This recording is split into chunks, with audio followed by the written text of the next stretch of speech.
We bring to the spiritual quest all kinds of mental ideas, emotional expectations, and preconceived notions about what is supposed to happen, how it is supposed to happen, and what it signifies.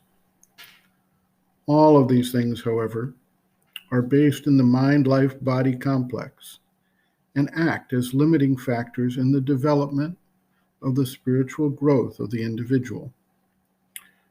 We want to create the next phase of the evolutionary process in the comforting image of what we already know and experience. Add to this the impatience of our vital nature, and we tend to make demands on the spiritual force to manifest in certain ways and with a certain intensity that satisfies our desire for vital stimulation and for a sense of self-importance. We therefore tend to minimize and disregard the first small shoots of spiritual growth that sprout up as we begin to follow the path. We crave excitement, color, emotional intensity, vital movement.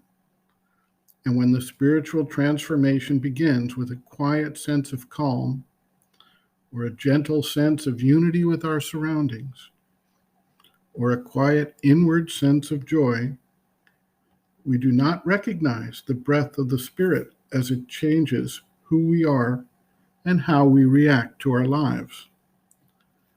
When we occasionally have a major transformative experience, such as the palpable upward force of the rising Kundalini energy, or perhaps a near-death experience or out-of-body experience, the sudden expression of powers of intuition, inspiration, clairvoyance, telepathy, or levitation, or when we are overwhelmed by a vision or force of absolute clarity, power, and joy, we want to treat these peak experiences as the touchstone of our spiritual progress, and we seek repetition of such events, although they do not, in truth, necessarily provide us any true mile markers along the way.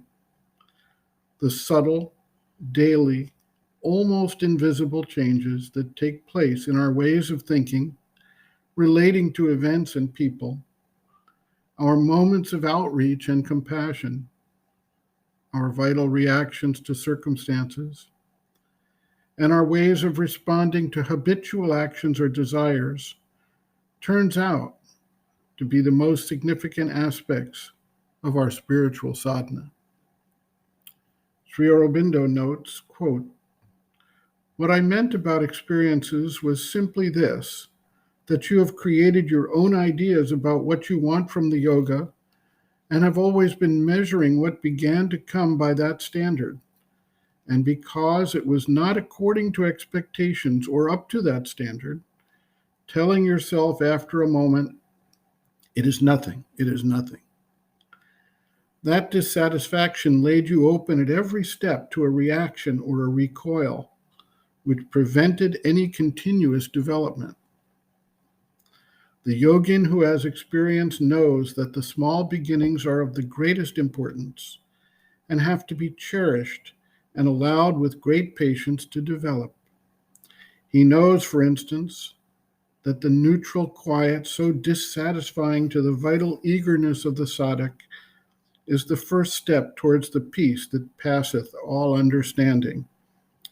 The small current or thrill of inner delight, the first trickling of the ocean of Ananda.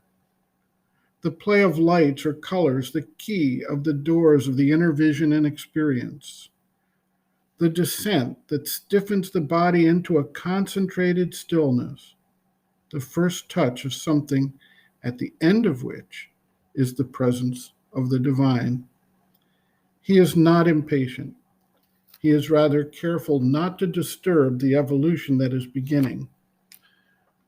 Certainly, some sadhaks have strong and decisive experiences at the beginning, but these are followed by long labor in which there are many empty periods and periods of struggle." End quote.